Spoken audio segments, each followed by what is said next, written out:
Questions on multiplying and dividing decimals? No problem, we got you covered. In this video, we're going to show you how to set them up and to solve them. Hi, I'm Todd with Fillet in the Math, and in this video, we're going to dive deep into some decimals, have a few examples. You should be good to go. Coming up next.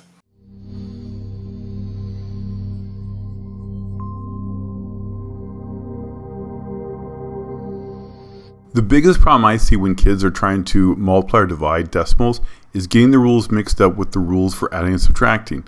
When you add and subtract, you line up the decimals, but when we multiply, we don't need to do that. So let's start off with a real basic problem like 11 times 11, and you can see our answer down below is 121. When we multiply, we don't need to line up the decimals. So when we get this problem right here, the first thing we do is just kind of multiply like normal, ignore the decimal. Then second, check how many numbers are to the right of the decimal. And then we start at the very end, and that's how many times we're going to move our decimal. So on this one right here, the answer would be like 12.1. Now in this next problem, it's going to look real similar, but we have two decimals, you can see. And when we look at how many numbers are to the right of the decimals, we now have a total of 2 of them. So all the multiplying is the same. We start at the very end. And this time we're going to move over 2 times. And so the answer on this problem is going to be 1.21. Here's the next problem. You can see the decimal is now 0.11 on the first one. So we have 2 numbers to the right, and on the second one, 1 number to the right of the decimal. We start at the end, and we're going to move a total of 3 times to get the answer of 0.121. This next example, we have 0.11 times 0.11. So there's a total of 4 numbers to the right of the decimal. So once we get those 4, we're going to start at the end and move 4 times. But this one, we're going to have a little extra problem. We're going to run out of numbers. So we add a 0, and then we move it that 4th time. And so the answer is 0.0121. So here are 3 more examples of multiplying decimals. So in this example here, 0.321 times 0.5, we multiply like normal, and you're going to notice that there's a total of 4 numbers to the right of the decimal. So we'll just start at the end, and we'll move our decimal a total of 4 places to the left. All right, next one, you get 27 times 0.0003. So we're going to multiply these together. Now, anytime you multiply, you can actually multiply them different. You can have the 27 first or the 27 second when you multiply them. But you're going to get the same answer either way. So in this case, you're going to end up with 00081. Now we have a total of 4 numbers to the right of the decimal. The 27, the decimal would be at the end, so there would be no numbers. So we start at the end, and we're going to move 4 times to the left. And so our answer would be 0.0081. And you're going to get that either on the left side or the right side. It doesn't matter. You get the same exact answer. All right, and then our next example here. We have 29.12 times 2.5. Again, multiply like we would. There's 3 numbers to the right of the decimals. And so we're going to move a total of 3 times, or 78 or 72.8. A question I get from time to time is, how is it possible we can multiply 2 numbers and get a smaller answer? And the answer is pretty simple. If we multiply by a number that's less than 1, we'll get a smaller answer.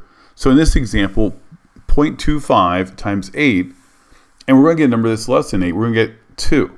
Think of it this way, as quarters. If we had 8 quarters, we'd have $2. Now, in this next example, imagine if I said we're going to take 0.03, which is like saying 3 cents times 7. So even though we're multiplying by 7, we're going to get a smaller answer. So if I had 7 groups of 3 cents, I would have 21 cents total, and 0.21 is less than 7. Okay, next up we're going to look at dividing decimals. Now a couple key terms we need to know. The number that goes on the inside is called the dividend. The number that's actually doing the dividing is called the divisor, and the answer is going to be the quotient. So let's look at just a simple problem here, 642 divided by 2. So we just go ahead and divide this like normal, no big deal. And when we do this, we're going to get an answer that's going to be 321. Now, even though you don't see decimals here, they're actually here. If you look at behind the 2, actually both 2's, that's where the decimal is. If there's a whole number, the decimal is at the end. So when we look at the quotient or the answer, wherever the decimal is in the dividend, we just bring it up. So here's the next problem. Now I'm using the same numbers, but the decimal's in this different spot. So this time instead of 642, it's 6.42. Once we do our division, we just bring the decimal straight up. So it's 3.21. Now on this next one, you'll notice in the divisor now we have a decimal that's in front of the number. A rule that we want here is we do not want a decimal in the divisor. We're going to move it to the end to make it a whole number. But whatever we do to the divisor, we have to do to the dividend as well. So because I moved the divisor decimal one space, I'm going to do the same thing to the dividend. Now I can bring it straight up, and we would just do our normal division, so we wouldn't do anything different there. So here's another problem. You'll notice where the decimals are, so where we have 0.02 in the divisor, we're going to move it to the end. So we're going to have to move it 2 places. Because we're moving it 2 places in the divisor, we're going to do the same thing to the dividend. So the decimal is going to move behind the 4, kind of between the 4 and the 2. Once we know that, we just bring the decimal straight up. Now we're using the same numbers, the 6, 4, and the 2 on the inside, and the 2 on the outside in the divisor. So you'll notice that the division part is the exact same every single time. It's just where does the decimal go? In this case, we just bring it straight up. So our answer in this one would be like 32.1. All right, so this next one is a little different. We have a whole number in the dividend and a decimal in the divisor.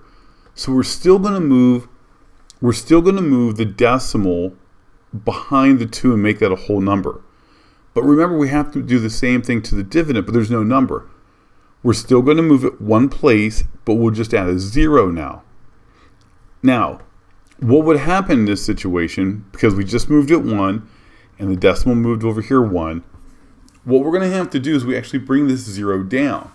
Now, it just makes another 0, and 2 goes into 0, 0 times, so we add a 0 there. All right, this problem we're going to do basically the same thing. We're going to move the decimal 3 times in the divisor, and because we're going to move this 3 times in the divisor, we have to do the same thing in the dividend. So the first time we move it, no big deal, but now we're out of numbers. So we're going to have to add 2 more zeros, and then that way we can move the decimal 2 more times, or a total of 3 times.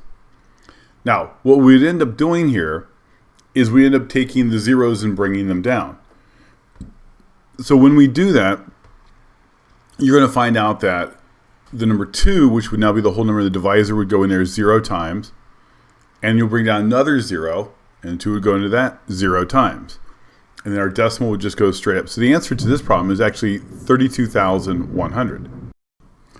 All right, here are 3 more examples of dividing division problems. So in this one here, I have 29 4/10 divided by the whole number 7. So I don't need to move any decimals. I'm just going to divide like I normally would. In this case, I get 42 up there in the quotient, and then I'm going to move my decimal up. And so my answer will become 4.2. This next one, I have a decimal divided by a decimal. So we're going to get rid of that decimal in the divisor. So where the 0.5 is, we're going to move that to the end. Now in this particular problem, I went ahead and did the division first. So 5 went into 33 6 times, and then went into 35 7 times. After I did that, then I ended up moving the decimal. So here's moving it behind the 5, and moved it 1 time there. So my answer is going to turn out to be 0.67 or 67 hundredths. The next one here is a whole number divided by a decimal. So we're going to move the decimal over twice, and we're going to move the decimal over here twice. Now, I kind of messed up here a little bit. I should have moved my decimal over initially, like I'm showing my arrows, but I moved it later. So we do our normal division, and then you can see there I'm going ahead and I'm moving it. So the answer is going to be 450.